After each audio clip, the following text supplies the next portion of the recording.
Hi, Tony here from Bath & Spare Parts again. Today we're looking at the Pura 1870 fill valve. This is another very easy one to deal with. You can just see in the end it's got a flow restrictor in there. That doesn't matter if you need it or you don't need it. Obviously if it doesn't affect the diaphragm removal. This is just the normal, as you can see, anti-clockwise. Pull it out. There it is. There's the washer in there.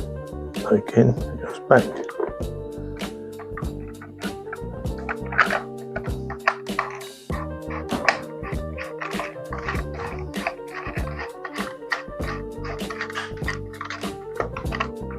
Simple as that.